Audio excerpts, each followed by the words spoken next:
lebo keď kážem evanjelium, to nie je chválou pre mňa, to je moja povinnosť. Beda by mi bolo, keby som nekázal evanjelium. 1. Korinťanom 9.16. Neboj sa zlyhania.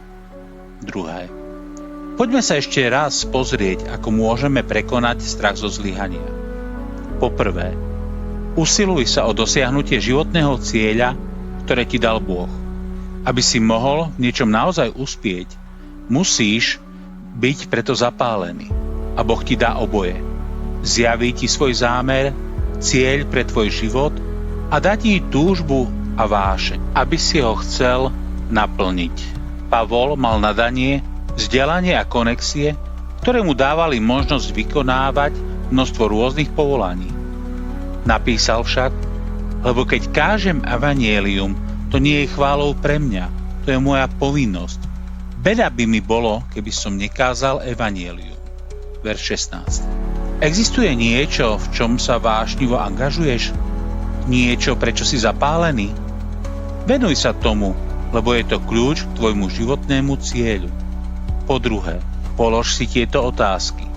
Po prvé, čo najhoršie sa môže stať, ak neúspeješ? Veď budeš mať stále Boha, talent, svoju rodinu i ďalšie príležitosti. Po druhé, už sa to niekedy niekomu podarilo? A aj keby nie, tak čo? Po tretie, je tvoj strach signálom, že momentálne nemáš hodných ľudí, postupy či plány na to, aby si mohol uspieť? Nakoniec si polož tú najdôležitejšiu otázku.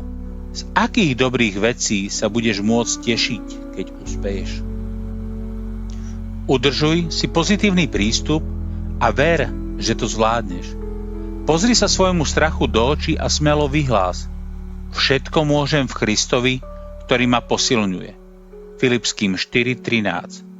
Nedopusť, aby si tento verš písma odriekal iba mechanicky, veď ho už poznáš naspamäť. Hovor si ho radšej nahlas. Počúvaj tie slová, prijímaj ich hlboko do svojho ducha. Uvedomuj si, že ťa Kristus umocňuje, dáva ti silu, aby si uspel k Božej sláve. On ťa vedie a poskytuje ti všetko, čo potrebuješ, aby si mal úspech v čomkoľvek, čomu ťa povolal.